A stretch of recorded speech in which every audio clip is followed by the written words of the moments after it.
जी अस्सलाम वालेकुम फ्रेंड्स। उम्मीद है आप सब लोग खैरियत से होंगे। अच्छा, आज मैं एक बड़े इंपॉर्टेंट टॉपिक के ऊपर बात करना चाह रहा हूँ। बहुत से लोगों ने ये क्वेश्चन किया है कि हमें कैसे पता चलेगा कि अगला बंदा जो है वो आपसे जेन्युइन मोहब्बत करता है। अब देखें, वेरी मैं माजरत के साथ कहता हूँ कि मुझे कभी ऐसी जो है ना वीडियोस मैं बनाना नहीं चाहता, क्योंकि बहुत से लोग ऐसे टॉपिक्स के ऊपर वीडियो बना रहे होते हैं, लेकिन काफी लोगों ने जब कहा तो कोई ऐसी खैर बुरी बात भी नहीं है। तो I am really open in this matter, लेकिन मैं इसको एक्सप्लेन ऐसे करूंगा कि आपको न्यूरो साइंस से एक्सप्लेन करूंगा कि आपको कैसे पता चलेगा कि जो नेक्स्ट पर्सन आपसे मोहब्बत का जो रोना रोता है, क्या वो जेन्युइन मोहब्बत करता है आपसे। तो मैं आपको 5 बिहेवियर्स बताऊंगा उस बंदे के जो आपसे सही मोहब्बत करता है, तो उसमें 5 ये बिहेवियर होने चाहिए और वन बाय वन को मैं एक्सप्लेन करूंगा। हाँ, यहाँ पे मैं मोहब्बत सिर्फ वो बात कर रहा हूँ कि जो लड़का लड़की से या लड़की लड़के से मोहब्बत करती, मैं उसकी बात कर रहा हूँ। अक्सर हम कह रहे होते हैं कि नहीं नहीं, मोहब्बत तो माँ बाप से भी होती है, बहन भाइयों से भी होती है। नहीं नहीं, वो मोहब्बत नहीं है, वो बेसिकली एक फितरत है। वो तो है ही, लाजमी है, वो एक फितरत है। आप फितरतन मोहब्बत करते हैं। लेकिन जब आप एक बंदा, नया बंदा अपनी जिंदगी में लेके आते हैं, मैं उसकी बात कर रहा हूँ। हाँ, अगर कोई आपसे बंदा जेन्युइन मोहब्बत करता तो वो भी फितरतन मोहब्बत हो जाती है, वो सही मोहब्बत होती है जो जेन्युइन करता है। और कभी भी मोहब्बत में कोई ऐसा बेवफाई नहीं होती, यानी कि हम कहते हैं ना कि यार इसने बेवफाई की, बेसिकली बेवफाई मोहब्बत में नहीं होती। हमसे वो बंदा सेलेक्ट सही नहीं हम करते, हम बंदा सही सिलेक्ट नहीं करते, वो बाद में मैचिंग नहीं होती तो वो जाहिर है ब्रेकअप होता है, तो हम उसे कहते हैं उसने बेवफाई की। बेसिकली हमसे वो बंदा सेलेक्ट सही नहीं होता। The issue is that. Otherwise मैं कहता हूं कि वो मोहब्बत जो है ना, उसके अंदर वो बेवफाई का कॉन्सेप्ट ही नहीं है। तो खैर, मैं आपको वो 5 ऐसी इंपॉर्टेंट चीजें, 5 ऐसे बिहेवियर बताता हूं जो अगले बंदे में होने चाहिए। आप उसको आइडेंटिफाई करें, अगर ये 5 बिहेवियर हैं तो आप कह लें कि बस सही है काम। पहला बिहेवियर मैं आपको बताता हूं। आप उस बंदे के पास बैठेंगे ना, तो आप उसको खुश देखेंगे। वो आपसे बात करके ना खुशी फील करेगा। उसके पीछे रीजन क्या है? नेचुरली वो बंदा जो आपको अच्छा लगता है ना, आप उसके पास बैठेंगे ना, तो आपका एक ब्रेन सिस्टम एक्टिव होता है, जिससे एक हार्मोन रिलीज होता है जिसे हम ऑक्सीटोसिन कहते हैं। ऑक्सीटोसिन बेसिकली आपको हैप्पीनेस हार्मोन है, ये आपको लव देता है, आपको आपको अच्छा लगता है, आप अच्छा फील करते हैं। जेन्युइनली अगर आप किसी को अच्छा नहीं ना फील कर रहे, तो आप अच्छा फील नहीं करेंगे। आप खुश, आप टेंस बैठे होंगे उसके सामने। ये बड़ी इंपॉर्टेंट चीज है। हाँ, जब आप अच्छा फील करते हैं ना, तो इसके साथ एक और बिहेवियर उस बंदे में अटैच हो जाता है। उसको हम एपिटेटिव बिहेवियर कहते हैं। एपिटेटिव का मतलब है भूख लगना, यानी कि बार बार एक चीज को देखना। देखिए, जब आप एक दफा एक बंदे के पास बैठने से खुश हुए ना, जो ऑक्सीटोसिन रिलीज हुआ और आप खुश हुए, उसकी वजह से एक और ब्रेन एरिया एक्टिव होता है जिसे हम रिवार्ड पाथवे कहते हैं। अब रिवार्ड पाथवे होता है ना, तो उससे डोपामिन रिलीज होता है, तो आपको इतना प्लेजर आता है ना। और उसका एक और साइड इफेक्ट ये होता है कि वो जैसे ही डोपामिन ज्यादा होता है, आपको प्लेजर मिलता है, डोपामिन फिर नीचे चला जाए। पर उस बंदे से आप मिल के गए हैं, तो आप बहुत आपने प्लेयर फील किया, और जैसे ही मिलने के बाद आप फिर जाएंगे तो डोपामिन कम होगा, आपको दोबारा मिलने का दिल करेगा। इसको हम एपिटेटिव बिहेवियर कहते हैं। यानी कि जो बंदा आपसे रियल मोहब्बत करता है, वो बार बार आपको मिलने की कोशिश करेगा। और वो क्या होगा, उसकी इंटेंसिटी बढ़ती जाएगी। यानी कि अगर वो हफ्ते में 2 दफा मिलता है, तो अगले हफ्ते में वो 4 दफा होगा, उसका दिल 4 दफा करेगा, अगले में 6 दफा। ये ऐसा ही है जैसे नशे में होता है। यानी कि शुरू में एक बंदा अगर एक सिगरेट पीता है, तो अगले हफ्ते में 2 कर देता है, उससे अगले दिन। क्यों?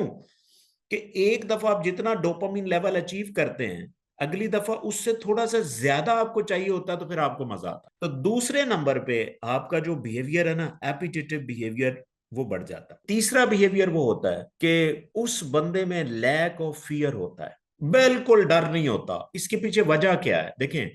जब भी आप उस बंदे से मिल रहे हैं, पिछले 2 बिहेवियर को कनेक्ट कर रहा हूं, ऑक्सीटोसिन रिलीज हो रहा है, डोपामिन रिलीज हो रहा है, तो आप अच्छा फील कर रहे हैं, आप हैप्पी फील कर रहे हैं। और जब भी आप हैप्पी फील करते हैं, इसकी वजह से क्या होता है कि ब्रेन का एक एरिया जिसे हम अमेगडाला कहते हैं, वो डाउन चला जाता है, वो एक्टिव नहीं रहता। जब एक्टिव नहीं ना रहता तो आप में डर खत्म हो जाता है। यानी कि अगर आपके सामने बैठा हुआ बंदा ये बातें करे कि अच्छा नहीं यहाँ पे हम नहीं बैठते, कोई देख लेगा, हम यहाँ पे नहीं, ऐसे करें ऐसे, इसका मतलब है अगर वो अपने, हाँ, एक ऐसा ऐसा बंदा आपसे, यार उसको ना बताना कि हम मिलते हैं या उसके साथ ना, इसका मतलब if someone is feeling fear, वो जेन्युइन आपसे मोहब्बत नहीं करता, क्योंकि उसका ऑक्सीटोसिन रिलीज नहीं हुआ, उसका जेन्युइन जेन्युइन उसकी केमिस्ट्री डेवलप नहीं हो रही आपके लिए, तो उसके अंदर जो है वो फियर होगा। जो जेन्युइन बंदा होगा उसके अंदर फियर नहीं होगा। ये तीसरा मैं ट्रेड बता रहा हूं।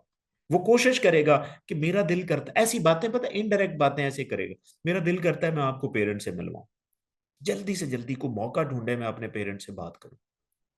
ठीक है, वो इस तरह की बातें होंगी। ठीक है, घर में होगा तो आपकी कॉल लेने के ऊपर उसको अच्छा लगेगा, हाँ, वो ये नहीं करेगा कि जी अच्छा अभी मैं नहीं कर रहा, मैं बात, ठीक है। हाँ, देर आर सर्टन थिंग्स, मैं एग्री करता हूं, लेकिन एक हाई लेवल ऑफ फियर जो है ना, आप समझ लें कि किसी में हाई लेवल ऑफ फियर है तो वो वहां पे क्वेश्चन मार के उसको फिर कहीं और एवेलुएट करें कहीं। ठीक है, मैं ये नहीं, बिल्कुल स्ट्रेट फॉरवर्ड नहीं कह रहा कि वो ऐसा नहीं हो सकता, हो सकता है, लेकिन स्टिल कोई बहुत बड़ी मजबूरी शायद हो सकती है। ठीक है, लेकिन ये कंसिस्टेंट, अगर फियर है भी सही, लेकिन अगर ये कंसिस्टेंट जा रहा है कई महीनों से, तो फिर देयर इज अ, फिर आप उसको देखें। चौथा बिहेवियर, चौथा बिहेवियर मैं आपको बता रहा हूं, वो बंदे में एम्पथेटिक बिहेवियर होता है। एम्पथेटिक का मतलब होता है, फर्ज करें मैं सैड, मैंने फील किया ना, मैंने सैड फील किया, तो जो आपका नेक्स्ट पर्सन है जो आपसे मोहब्बत करता है, अगर वो भी सैड फील कर रहा है, उतना ही कर रहा है जितना आप कर रहे हैं, ठीक है, तो आप समझ जाएं कि वो, उसमें एम्पथेटिक बिहेवियर है, वो बिल्कुल आपकी अंडरस्टैंडिंग को अपनी अंडरस्टैंडिंग समझ रहा होता है। ठीक है, क्यों?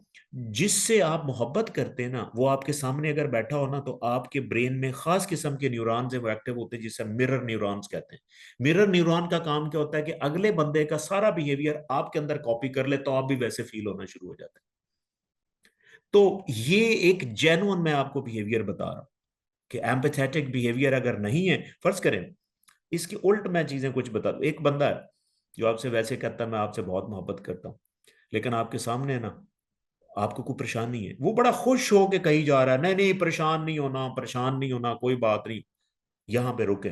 वो ऐसी बात समटाइम वो आपका इशू अपना इशू समझेगा, और उसके चेहरे पे वो सारी वो चीजें आनी चाहिए जो आप फील कर रहे हैं। ये सबसे इंपॉर्टेंट मैं ट्रेड बता रहा हूं। हाँ, एक और अगली चीज नोट करें, अगर आपसे कोई जेन्युइन आदमी मोहब्बत, आखिरी बिहेवियर प्लानिंग बिहेवियर इसको कहते हैं। अगर आप किसी से मोहब्बत करते हैं तो उसके प्लानिंग बिहेवियर बेहतर हो जाए तो वो आपसे मोहब्बत करता है।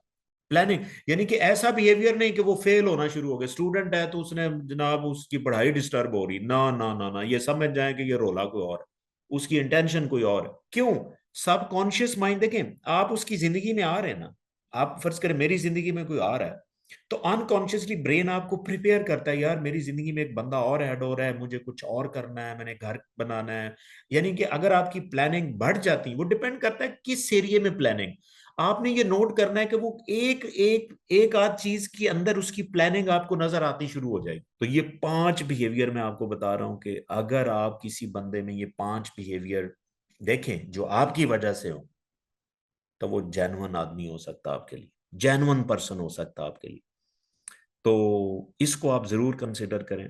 फिर ऑब्वियसली बॉडी लैंग्वेज आप देखते हैं, सारी चीजें देखते हैं, लेकिन मैं नॉन वर्बल कम्युनिकेशन के हवाले से अगर मैं बात करूं, तो ये 5 बिहेवियर ऐसे हैं जिनको आप नोट करें, बातों पे ना जाएं, वर्ड्स के ऊपर ना जाएं, मैं आप बिहेवियर्स के ऊपर जाएं। मेरी यहां पे एक लाइन भी है कि always trust on behaviours than words, because behaviour never lie. Behaviour में झूठ नहीं होता, लफ्जों में झूठ होता है। कोई आपको यह भी कह सकता है कि I love you from the bottom of my heart, हो सकता है वो आप ना करता हो, ठीक है, लेकिन उसके बिहेवियर में जो मैंने आपको बिहेवियर 5 बताए, ये 5 बिहेवियर बहुत इंपॉर्टेंट, इनको नोट करें। हाँ, आपके अंदर एक ऑब्जर्वेशन स्किल भी होनी चाहिए कि ये वाकई 5 बिहेवियर्स हैं, तो आप उसको देखें और फिर carry on. Thank you so much. Still, if you have any question, please write me in the comment section and definitely I will answer. Thank you.